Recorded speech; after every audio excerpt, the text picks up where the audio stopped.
میں اپنے مزدوروں کو آج صرف یہ کہنا چاہتا ہوں کہ میرا جو تصور ہے پاکستان کا وہ ہے فلاحی ریاست. فلاحی ریاست کا مطلب یہ ہے کہ جو بنیادی ضروریات ہیں، جو لوگوں کی، ہمارے غریب، کمزور، مزدور، کسان، اس طبقے کی جو بنیادی ضروریات ہے وہ انشاءاللہ ریاست پوری کرے گی.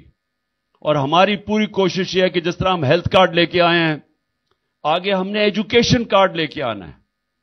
اور ایجوکیشن کارڈ کیا ہوگا کہ بچے جا کے ان کو کارڈ ملے گا، وہ پھر جا کے کسی بھی اسکول میں جا کے تعلیم حاصل کر سکتے ہیں.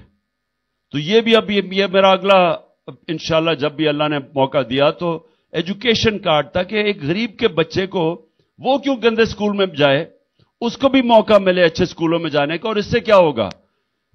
اس سے ہوگا کہ اسکول بہتر ہو جائیں گے. جب پرائیویٹ لوگ اسکول بنائیں گے اور وہ ایجوکیشن کارڈ کی وجہ سے وہ پھر ان اسکولوں کے اندر بچے جا سکیں گے، اچھے اسکولوں کے اندر، ان کو بھی موقع ملے گا اوپر جانے کا. ہیلتھ کارڈ کی وجہ سے پہلی دفعہ دیہات کے اندر پرائیویٹ ہاسپٹلز بن رہے تھے، عام ڈاکٹرز چھوٹے چھوٹے ہاسپٹل کھول رہے تھے ہیلتھ کارڈ کی وجہ سے. عموماً وہ دیہاتوں میں نہیں جاتے کیونکہ وہاں لوگوں کے پاس پیسہ نہیں ہوتا، گورنمنٹ ہاسپٹل میں ڈاکٹرز نہیں ملتے. آپ چلے جائیں دیہاتوں کے اندر، ڈسٹرکٹس میں، وہاں گورنمنٹ ہاسپٹل میں ڈاکٹر نہیں ملتے. تو ہیلتھ کارڈ کی وجہ سے پرائیویٹ سیکٹر جا رہا تھا وہاں. اور وہ انشاءاللہ جب بھی اللہ نے موقع دیا تو ہم تعلیم اور صحت دونوں میں خاص طور پر مزدوروں کا فائدہ یہ ہوگا کہ ان کو کم از کم اپنے بچوں کی تعلیم بھی اچھی ان کو مل جائے گی.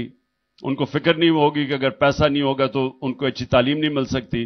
اور پھر ان کو کوئی فکر نہیں ہوگا کہ اگر کوئی گھر میں بیماری ہوتی ہے تو حکومت انشورنس دے گی تاکہ وہ کہیں بھی اپنا علاج کروا سکیں.